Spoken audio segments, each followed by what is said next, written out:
శ్రీమాత్రి నమః. అందరికీ నాగుల చవితి శుభాకాంక్షలు.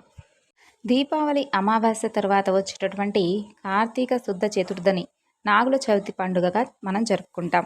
కొందరైతే శ్రావణ శుద్ధ చతుర్థి నాడు జరుపుకుంటారు. మన పురాణాలలో నాగుల చవితి గురించి ఎన్నో పురాణ కథలు ఉన్నాయి. దేశమంతటా పలు దేవాలయాల్లో మెలికలతో ఉన్నటువంటి నాగేంద్ర స్వామి వారి విగ్రహాలు మనకు కనిపిస్తూనే ఉంటాయి. ఈ నాగుల చవితి నాడు నాగేంద్రుని శివభావంతో అర్చిస్తే సర్వరోగాలు పోయి సౌభాగ్యవంతులవుతారని మన నమ్మకం. ఈ మానవ శరీరం అనేటటువంటి పుట్టకు 9 రంధ్రాలుంటాయి. వాటిని నవరంధ్రాలు అంటూ ఉంటాం. మానవ శరీరంలో నాడులతో నిండి ఉన్నటువంటి వెన్నెముకను వెన్నువాము అని అంటాం. కుండలిని శక్తి మూలాధార చక్రంలో పాము ఆకారం వలె ఉంటుందని యోగశాస్త్రం చెబుతుంది. ఇది మానవ శరీరంలో నిద్రిస్తున్నట్లుగా నటిస్తూ కామ, క్రోధ, లోభ, మోహ, మదమాశ్చర్యాలనేటటువంటి విషయాలను కక్కుతూ మానవునిలో ఉన్నటువంటి సత్వగుణ సంపత్తిని హరించి వేస్తూ ఉంటుందని, అందుకు నాగుల చవితి రోజున ప్రత్యక్షంగా సర్ప పుట్టలను ఆరాధించి పుట్టలో పాలు పోస్తే మానవుడిలో ఉన్నటువంటి విషసర్పం కూడా శ్వేతత్వం పొంది అందరి హృదయాలలో నివసించేటటువంటి శ్రీ మహావిష్ణువుకు తెల్లని ఆదిశేషువుగా మారి శేషపాన్పుగా మారాలనేటటువంటి కోరికతో చేసేదే ఈ యొక్క పుట్టలో పాలు పోయడంలో ఉన్నటువంటి ఆంతర్యం అని చెబుతారు. దీనినే జ్యోతిషపరంగా చూస్తే కుజ, రాహు దోషాలున్నవారు, సాంసారిక బాధలున్నవారు ఈ కార్తీక మాసంలో వచ్చేటటువంటి షష్ఠి, చతుర్దశిలలో మంగళవారం నాడు కానీ, చతుర్దశి బుధవారం కలిసి వచ్చే రోజు కానీ ఆ రోజంతా కూడా ఉపవాసం ఉండి స్వామివారిని పూజిస్తారు. పుట్టలో పాలు పోసి నాగపూజ చేసి చలిమిడి, చిమ్మిలి, అరటిపళ్ళు ఇలా మొదలైనవన్నీ కూడా స్వామివారికి నివేదన చేస్తాం. ఈ విధంగా స్త్రీలు ఆరాధిస్తే శుభప్రదమైనటువంటి సుఖ సంతానం, అదే కన్నెపిల్లలు ఆరాధిస్తే మంచి భర్త లభిస్తాడని చెప్పి విశ్వాసం. ఈ విధమైనటువంటి నాగుల ఆరాధన ఈనాటిది కాదు, యుగాల నాటిది. సౌభాగ్యానికి, సంతాన ప్రాప్తికి సర్పపూజ చేయడం అనేది లక్షల శరత్తుల నాడే ఉన్నట్లుగా మన పురాణాలలో ఎన్నో కథలు ఉన్నాయి.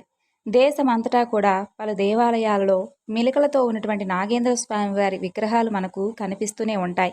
ఈ నాగుల చవితి నాడు నాగేంద్ర స్వామి వారిని శివభావంతో అర్చిస్తే సర్వరోగాలు కూడా పటాపంచలై సౌభాగ్యవంతులవుతారని ఋషివచనం.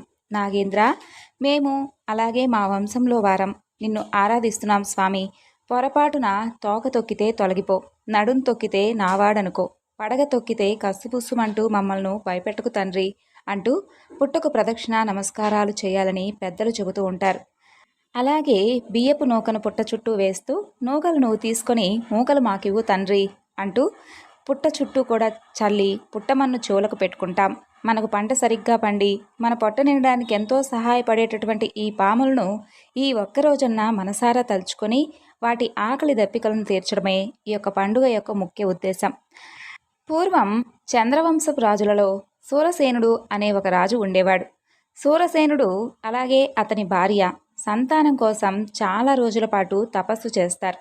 అయితే వారికి చివరికి ఒక సర్పం పుడుతుంది. ఆ సర్పాన్నే వీరు పెంచుతూ వస్తారు. కొన్నాళ్లకు ఆ సర్పం మనుషుల భాషలో మాట్లాడుతూ ఉంటుంది. ఇక ఆ పాము తనకు ఉపనయనం చేయమని తల్లిదండ్రులను కోరుకుంటుంది. ఆ రాజుగారు తన కొడుకు అలాగే చేస్తాడు. ఇక కొన్నాళ్లకు ఆ పాము తనకు వివాహం చేయమని కోరుకుంటుంది. ఖడ్గాని పంపించి ఒక రాకుమార్తెతో పెళ్లి చేసి రప్పిస్తారు. ఇక ఆమె అత్తింటికి వచ్చి తన మగడు ఒక పాము అని చెప్పి తెలుసుకుంటుంది. ఇక ఆమె ఏమాత్రం భయపడకుండా ఆ పాముతో కలిసిమెలిసి ఉంటూ ఉండేది. అప్పుడు ఆ పాము ఈ విధంగా అడుగుతుంది, నన్ను చూసి నీకు భయంగా లేదా?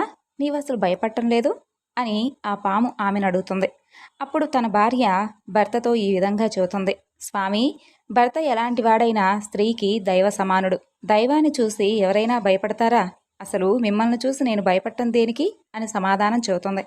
అప్పుడు ఆ పాము పరమేశ్వరుని యొక్క శాపం వలన నేను ఈ విధంగా పుట్టానని చెప్పి ఆమెతో కలిసి చవితి వ్రతం ఆచరించి గౌతమి నదిలో స్నానం చేసి పరమేశ్వరుడి సన్నిధిలో శాప విమోచనాన్ని పొందుతాడు అతను. కాబట్టి చలికాలం ఆరంభమయ్యేటటువంటి కార్తీక మాసంలో చవితి నాడు నాగపూజ చేయడం మన ప్రాచీన కాలం నుండి వస్తున్నటువంటి సాంప్రదాయం. పూర్వం ఆదిశేషుని పుత్రుడైనటువంటి మణినాగుడు అనేటటువంటి మహాబలుడైనటువంటి నాగరాజు ఉండేవాడు. నాగులకు శత్రువైనటువంటి గరుత్మంతుడి నుండి రక్షణ కోసమై అతను భక్తి శ్రద్ధలతో పరమేశ్వరుని ఆరాధించడం మొదలు పెడతాడు. అలా కొంతకాలం తరువాత శంకరుడు మణినాగుడి యొక్క ఆరాధనకు ప్రసన్నుడై ఆయన ఎదుట ప్రత్యక్షమై, పన్నగేంద్ర, నీ భక్తికి నేను మెచ్చాను, ఏదైనా వరం కోరుకో, తప్పక ప్రసాదిస్తాను అని పలుకుతాడు. అప్పుడు మణినాగుడు పరమేశ్వరుడికి నమస్కరించి, మహాదేవా, నాగులకు శత్రువైనటువంటి గరుత్మంతుడి నుండి నాకు రక్షణ కలిగించు స్వామి, అతని వలన నాకు భయం కలగకుండా ఉండే విధంగా వరాన్ని ఇవ్వు అని వేడుకుంటాడు. అందుకు పరమేశ్వరుడు తదాస్తు అంటూ, గరుడుడి నుండి నీకిక ఏ భయం ఉండదు, నేను నిన్ను తప్పక రక్షిస్తానని చెప్పి వరమిచ్చి స్వామివారు అక్కడి నుండి అంతర్ధానమవుతారు. ఇక గరుడుని యొక్క భయం తొలగినటువంటి మణినాగుడు విష్ణుదేవుని యొక్క శయనస్థానమైనటువంటి క్షీరసాగరంలో నిర్భయంగా తిరుగుతూ ఉంటాడు. ఎటువంటి ఆపద కలగలేదు. మరింత గర్వం పొంది గరుత్మంతుడు ఎక్కడైతే ఉంటాడో ఆ ప్రదేశాలకు సహా వెళ్ళి విలాసంగా తిరగడం మొదలు పెడతాడు. అదంతా కూడా చూసినటువంటి గరుత్మంతుడు, ఈ నాగరాజు ఎవరో, నా ఎదుటే నిర్భయంగా నన్ను నిర్లక్ష్యం చేస్తూ తిరుగుతున్నాడే, ఇతను ఈరోజు నాకు తప్పక ఆహారం కాక తప్పదంటూ ఎగురుతూ వచ్చి ఆ యొక్క మణినాగుణ్ణి కాళ్లతో పట్టుకొని తన నివాసానికి తీసుకుని వెళ్తాడు. ఇక కైలాసానికి రోజు వచ్చేటటువంటి మణినాగుడు రాకపోవడంతో నందీశ్వరుడు పరమేశ్వరుని వద్దకు వెళ్ళి, మహేశ్వర, నిత్యము కూడా సభకు వచ్చేటటువంటి మణినాగుడు ఈరోజు రాలేదు స్వామి, వైనతేయుడు అతన్ని భక్షించి కానీ బంధించి కానీ ఉంటాడు అని చెప్పి విన్నవిస్తాడు. పరమేశ్వరుడికి మణినాగుని రక్షిస్తాను అనేటటువంటి వరం ఇచ్చినటువంటి సంగతి గుర్తుకొస్తుంది. ఇక స్వామివారు దివ్య దృష్టితో ఏమైందో తెలుసుకొని నందితో ఈ విధంగా చెబుతాడు. నందికేశ, మణినాగుడు గరుడుడికి బందీ అయి ఉంటాడు. నీవు వెంటనే వైకుంఠం వెళ్ళి మహావిష్ణువును స్తుతించి నా విన్నపముగా చెప్పి మణినాగుణ్ణి గరుడుని చెర నుండి విడిపించమని చెప్పి వెంటనే ఇక్కడకు తీసుకుని రమ్మని చెప్పి ఆదేశించి పంపించాడు. ఇక నందీశ్వరుడు వెంటనే వైకుంఠానికి వెళ్ళి శ్రీ మహావిష్ణువును దర్శించి స్వామిని స్తుతించి పరమేశ్వరుడు మణినాగునికి రక్షిస్తానని చెప్పి వరం ఇవ్వడం, గరుడు మణినాగుణ్ణి బంధించడం, పరమేశ్వరుడు నందిని శ్రీ మహావిష్ణువును కలిసి మణినాగుణ్ణి గరుడు నుండి విడిపించమని చెప్పి తనతో పాటు తీసుకుని రమ్మన్నటువంటి సందేశం గురించి విన్నపిస్తాడు. ఇక శ్రీమన్నారాయణుల వారు నంది చెప్పినటువంటి మాటలన్నీ కూడా విని గరుడుని రమ్మని చెప్పి పిలిపిస్తాడు. గరుడు రాగానే శ్రీహరి, వినతానందన, గరుడ, మణినాగుణ్ణి విడిచిపెట్టి నందీశ్వరునికి అప్పగించు, శంకరుడు నాగకుమారుడికి రక్షిస్తానని చెప్పి వరాన్నిచ్చాడు, శంకరుడి మాట గౌరవించి అతన్ని వదిలివేయి, శంకరుడు అతన్ని చూసి ఆనందిస్తాడు, మణినాగుని వదిలిపెట్టు అంటూ ఆనతి ఇస్తాడు శ్రీమన్నారాయణుడు. నారాయణుడు పలుకులకు నంది ఆనందిస్తాడు. కానీ గరుత్మంతుడు మాత్రం అందుకు ససేమీరా ఒప్పుకోడు. ఇక కోపంతో శ్రీ మహావిష్ణువు, ప్రభువు సేవకులకు అన్యోన్యమైనటువంటి సంబంధం కలిగి ఉండాలి, అలాగే సేవకుడికి ప్రియమైనటువంటి పదార్థాలు యజమాని ఇచ్చి సేవకులను ఆనందింపచేస్తాడు. కానీ మీరు నాకెప్పుడూ కూడా ప్రియమైనటువంటి వస్తువును ఇవ్వనే లేదు, పైగా ఇప్పుడు నేను ఆహారంగా సంపాదించుకున్నటువంటి నాగుని తిరిగి మరలా ఇచ్చేయమని చెప్పి ఆదేశిస్తున్నారు, ఇది అసలు న్యాయమేనా స్వామి అంటూ గరుడు అడుగుతాడు. త్రిలోచనుడైనటువంటి శంకరుడు భక్తప్రియుడు అవడం వలన ఆ యొక్క మణినాగుని విడిపించడం కోసం నందీశ్వరుణ్ణి తమ వద్దకు పంపించాడు. ఇటువంటి దయ నాపై ఎప్పుడైనా కానీ మీరు చూపారా? లేదు. పైగా నాకు న్యాయబద్ధమైనటువంటి ఆహారాన్ని తిరిగి అతనికి ఇచ్చేయమని అంటున్నారు. మీరిచ్చింది కాదు, నేను సంపాదించుకున్న దానిపై మీకు అసలు అధికారం ఉందా? మీకు ఏ అధికారం లేదు.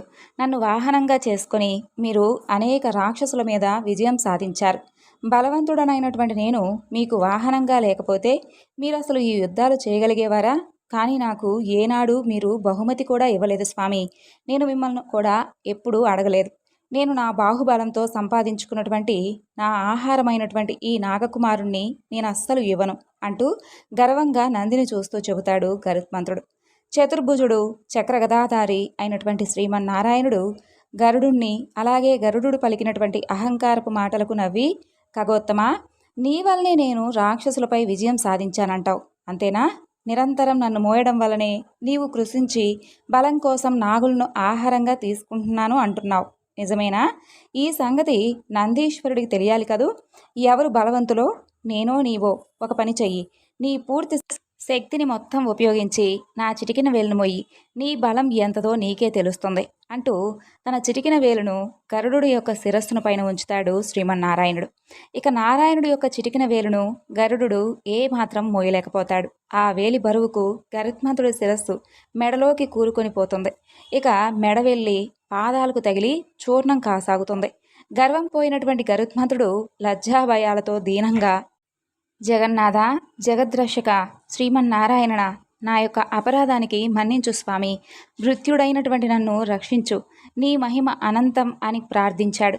శ్రీ మహావిష్ణువు వేలు తీయకపోవడంతో జగదంబ లక్ష్మీదేవి వంక చూసి, అమ్మా, నీ బిడ్డను నేను, నన్ను నువ్వు కాపాడవా తల్లి అంటూ, నన్ను రక్షించమ్మా అంటూ దీనాతి దీనంగా అర్థిస్తాడు. శ్రీదేవి శ్రీహరిని చూసి, నాదా, విపన్నుడైనటువంటి ఈ గరుడుణ్ణి మన్నించు అని కోరగానే శ్రీ మహావిష్ణువు అతన్ని మన్నించి తన చిటికిన వేలుని తీసేస్తాడు. నందీశ్వరుని చూసి, నంది, నాగకుమారుడితో పాటు కుంచుకుపోయినటువంటి శరీరం కలిగినటువంటి ఈ గరుడుని కూడా శంకరుడి వద్దకు తీసుకుని వెళ్ళు. ప్రసన్నుడైనటువంటి శంకరుణ్ణి కరుణాకటాక్షాలతో ఈ యొక్క గరుడు యథారూపాన్ని పొందుతాడని చెప్పి పలుకుతాడు. ఇక నందీశ్వరుడు సరేనని చెప్పి శ్రీ మహావిష్ణువు నమస్కరించి మణినాగుణ్ణి అలాగే గరుత్మంతుణ్ణి తీసుకొని శంకరుని యొక్క సన్నిధికి తీసుకువెళ్తాడు. శంకరుడికి వైకుంఠంలో జరిగిందంతా కూడా వినవిస్తాడు నందీశ్వరుడు. ఇక చంద్రశేఖరుడు కరుణా వీక్షణాలతో గరుడుని చూసి, మహాబాహుడా, లోకపావని, సర్వాభీష్టప్రదాయిని, శాంతి స్వరూపిణి గంగాదేవి అయినటువంటి గౌతమీ నది పవిత్ర జలాలతో స్నానం కనుక నువ్వు చేసినట్లయితే నీవు నీ పూర్వ దేహాన్ని పొందుతావని చెప్పి స్వామివారు ఉపదేశం చేస్తాడు. ఇక శంకరుడికి గరుడు నమస్కరించి అనుమతి పొంది వెంటనే మహాగంగ అయినటువంటి గౌతమీ నదీ తీరానికి వెళ్ళి పవిత్ర జలాలలో స్నానం చేస్తాడు. శివకేశవులకు మనసారా స్మరించుకుంటూ స్వామివారికి ఇరువురికి కూడా నమస్కారం చేస్తాడు. వినతాసుతుడు తక్షణమే స్వర్ణ ఛాయామయము, వజ్ర సంఘాసము, బల సంయుతము, వేగవంతమైనటువంటి తన యొక్క పూర్వ శరీరాన్ని పొందుతాడు. ఇక వైకుంఠానికి చేరుకొని మహావిష్ణువుకు నమస్కరించి జరిగిందంతా కూడా విన్నవిస్తాడు. గర్వాహంకారాలన్నీ కూడా విడిచిపెట్టి విష్ణు భక్తుడవుతాడు. నారదా, గరుత్మంతుడు స్నానం చేసినటువంటి గౌతమీ నది ప్రదేశం గరుడ తీర్థంగా ప్రసిద్ధి చెందింది. మానవులు ఈ తీర్థంలో ఒక్కసారి స్నానం చేసినా చాలు, సకలాభీష్టాలు పొందుతారు. ఇక్కడ స్వల్పంగా దానం చేసినా అది అక్షయ లాభం ఇచ్చేలా చేస్తుంది, హరిహరులకు ప్రీతిపాత్రం అవుతుంది. అలాగే కార్తీక మాసంలో మా ఇరువురికి కూడా ఎంతో ప్రీతికరమైనటువంటి మాసం కాబట్టి ఈ మాసంలో ఎవరైతే ఇక్కడ స్నానాన్ని ఆచరిస్తారో వారికి అక్షయమైనటువంటి లాభాన్ని తప్పక ఇస్తాం అంటూ సాక్షాత్తు బ్రహ్మదేవుడే నారద మునీంద్రుల వారితో చెప్పినటువంటి వృత్తాంతం ఇది. ఇక సుబ్రహ్మణ్యేశ్వర స్వామి వారిని కూడా మనందరం సర్పరూపంలోనే ఆయన్ను పూజిస్తూ ఉంటాం. మరి స్వామివారి గురించి కూడా కొన్ని కథలను తెలుసుకొని స్వామివారి అనుగ్రహాన్ని పొందుదాం. ఒకానొక సమయంలో నారద మహర్షుల వారు తనికై అనేటటువంటి ప్రదేశంలో ఉన్నటువంటి సుబ్రహ్మణ్యేశ్వర స్వామివారి సన్నిధానానికి వెళ్తారు. లోకంలో తాను చూసినటువంటి విశేషాలన్నీ కూడా స్వామివారికి చెప్పడం మొదలు పెడతాడు. అప్పుడు నారదుల వారు వల్లీ కళ్యాణం చేయించడానికి అక్కడకు వస్తాడనమాట. అసలు విషయం ఏమిటంటే స్వామివారు వల్లీ కళ్యాణం సుబ్రహ్మణ్యేశ్వర స్వామివారితో జరిపించాలని చెప్పి అక్కడకు వెళ్తాడు. ఇక వెళ్ళి స్వామివారికి ఆయన చూసినటువంటి విశేషాలన్నీ కూడా చెబుతూ ఉంటాడు. ఇక నంబి అలాగే అతని భార్య వేటాడి జీవనం సాగించేటటువంటి ఒక కుటుంబం ఉంది. వారు వారి ఆహార సంపాదన కోసమై కొండల మధ్య తిరుగుతూ ఉంటారు. వారికి అలా తిరుగుతూ ఉన్నప్పుడు ఒక శిశువు దుప్పి పరిరక్షణలో ఉండడం వారు గమనించి ఆ యొక్క శిశువును వారు తీసుకుంటారు. ఆడపిల్లలు లేనటువంటి లోటు ఆ భగవంతుడి రూపంలో తీర్చాడని చెప్పి ఆ దంపతులు అనుకొని ఆ బిడ్డను ఎత్తుకొని చక్కగా ముద్దాడి వారింటికి తీసుకుని వెళ్ళారు స్వామి. తమ జీవనాధారం అయినటువంటి వల్లీ కొండల మధ్య దొరికింది కాబట్టి ఆమెకు వల్లి అని పేరు పెట్టుకొని ఆ పిల్లను అల్లారు ముద్దుగా పెంచుతూ ఉన్నారు. భగవంతునిపై భక్తి, పెద్దల పట్ల గౌరవం, వినయ విధేయతలతో ఆ వల్లి పెరిగి పెద్దదవుతుంది. ఆమెది రాశీభూతమైనటువంటి సౌందర్యం అనుకోండి. అటువంటి వల్లి మీ భార్య కావాలని నా కోరిక. అయితే స్వామి, ఆ పిల్ల చుట్టూ కూడా ఎప్పుడు పాములుంటాయి. నువ్వు వాటిని చూసి భయపడకూడదు సుమా. ఎవరైతే ఆ పిల్ల ఒంటిని పట్టినటువంటి పాములను చూస్తారో, ఆ పిల్ల సౌందర్యాన్ని చూసి ఉండలేక పొంగిపోతారో అలాంటి వారు ఆమెకు తప్పకుండా భర్త అవుతారని చెప్పంటాడు నారదుడు. ఆ మాటలన్నీ కూడా విన్నటువంటి సుబ్రహ్మణ్యుడు పిల్లాపురానికి బయలుదేరి వెళ్తాడు. ఆయన వెళ్ళడానికి ముందే నారదుల వారు ముందే ఆ ప్రాంతానికి చేరుకుంటాడు. ఇక నారదుల వారికి బిల్లరాజు ఎదురొస్తాడు. మంచి మంచి పువ్వులు, తేనె, పళ్ళు తీసుకుని వచ్చి నారదుల వారికి పెడతాడు. నారదుల వారు బిల్లరాజుతో, ఇదిగో నీకొక శుభవార్త చెప్పడానికి వచ్చాను. మిమ్మల్ని ఉద్ధరించడానికి పరమేశ్వరుడు ఈ పిల్లని నీకు కూతురుగా పంపించాడు. ఈ వల్లీదేవిని పెళ్లి చేసుకోబోయాడు ఎవరో తెలుసా? లోకంలో యవ్వనంలో ఉన్నటువంటి ప్రతి స్త్రీ ఎవరినైతే భర్తగా పొందాలని అనుకుంటుందో, ఎవరు జగదంబ అందాలను పోసుకున్నవాడో, ఎవరు శంకరుని యొక్క తేజాన్ని పొందినవాడో, ఎవరు గొప్ప వీరుడో, ఎవరు మహాజ్ఞానో, ఎవరు దేవసేనాధిపతియో అటువంటి వాడు నీకు అల్లుడు కాబోతున్నాడు. ఇక నీ అదృష్టమే అదృష్టం అనుకో బిల్లరాజా అని చెబుతాడు నారదుల వారు. ఇక బిల్లరాజు నారదుని యొక్క మాటలు విని చాలా పొంగిపోతాడు. కుమారస్వామి వారి వనంలోకి ప్రవేశించి వల్లీదేవి వంక చూసి, బహుశా బ్రహ్మదేవుడు తన సృష్టిని మొత్తం కూడా శక్తిలో ఉన్నటువంటి సౌందర్యాన్ని అంతటినీ కూడా ఒకచోట రాశీభూతం చేసి ప్రాణప్రతిష్ఠ చేస్తే ఆమె ఈ పిల్ల అయి ఉంటుంది. నిజంగా ఎంత అందంగా ఉంది, ఎలాగైనా ఈ పిల్లతో ఒక్కసారైనా మాట్లాడాలని చెప్పి అనుకుంటాడు స్వామి. ఇక దగ్గరకు వెళ్ళి, లతాంగి నన్ను చేపట్టవా అని అడుగుతాడు. ఆవిడ ఈయన వంక చూసి, ఇంట్లో పెద్దవాళ్ళు ఉన్నారు కదా, ఏదైనా తమరు అడగవలసి వస్తే వెళ్ళి మా తల్లిదండ్రులను అడగాలి.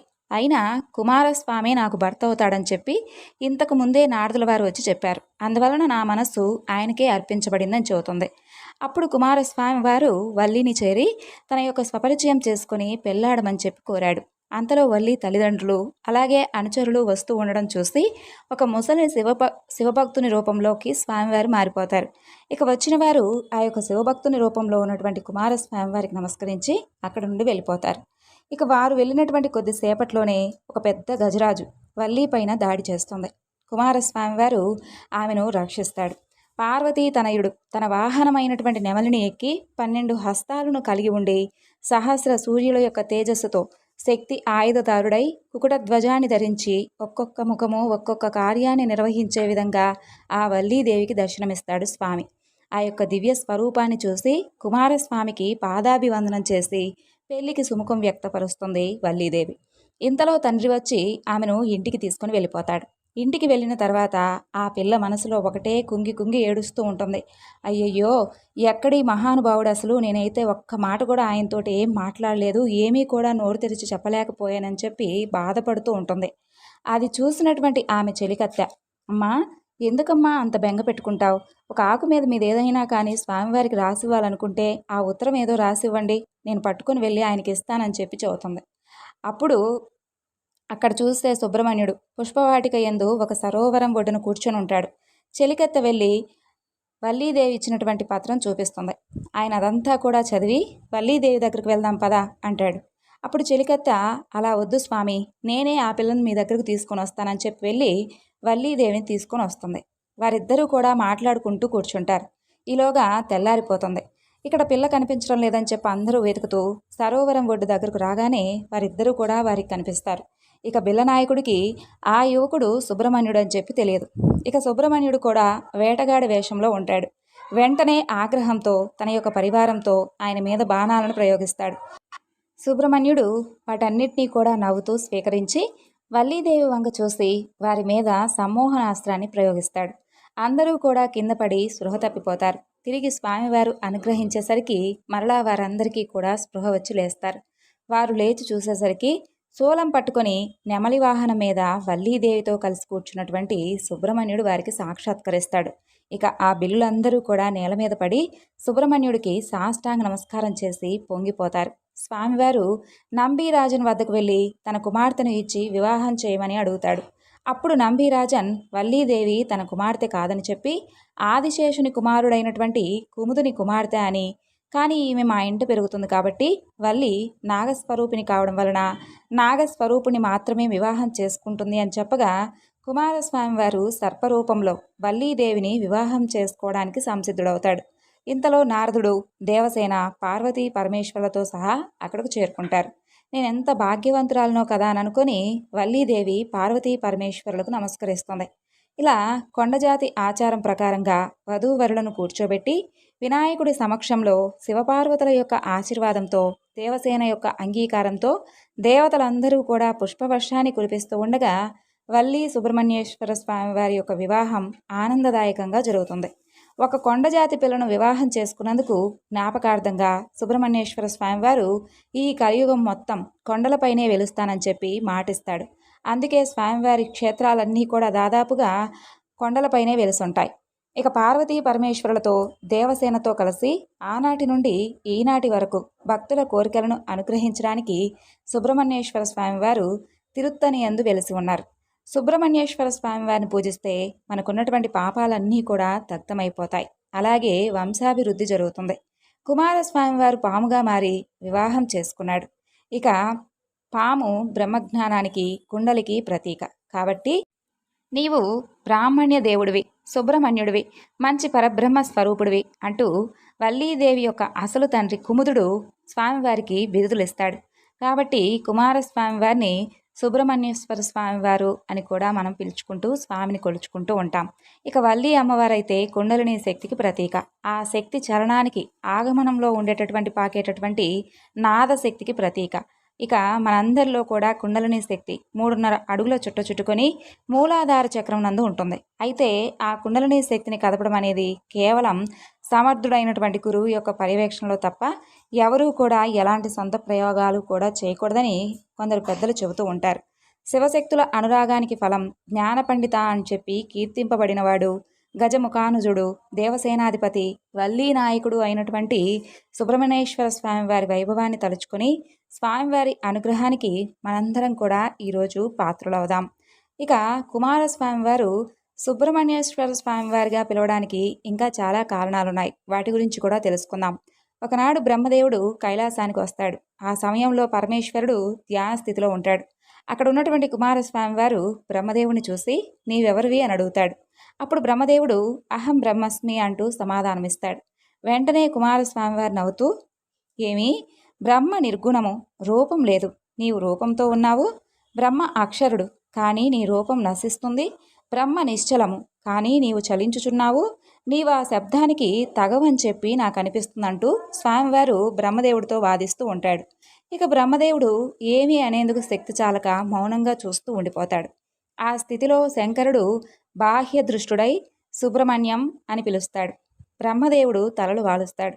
కుమారస్వామివారు తండ్రికి సాష్టాంగ నమస్కారం చేస్తాడు. ఇక శూలి సుబ్రహ్మణ్య పదం నీకు జగద్వ్యాప్తి అవుగాక అంటూ స్వామివారు దీవిస్తాడు.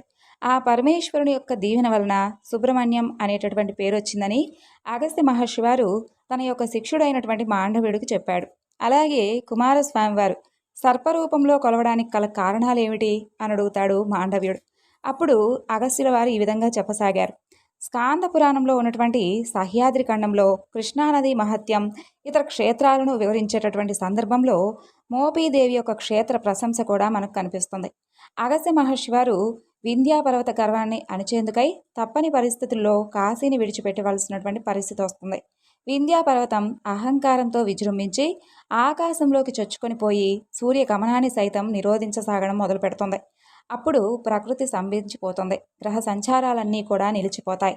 ఆ యొక్క మహోపద్రవాన్ని నివారించగలిగేది కేవలం అగస్త్య మహర్షి మాత్రమేనని చెప్పి భావించినటువంటి బ్రహ్మాది దేవతలందరూ కూడా అగస్త్య మహర్షికి విషయాన్ని వివరిస్తారు.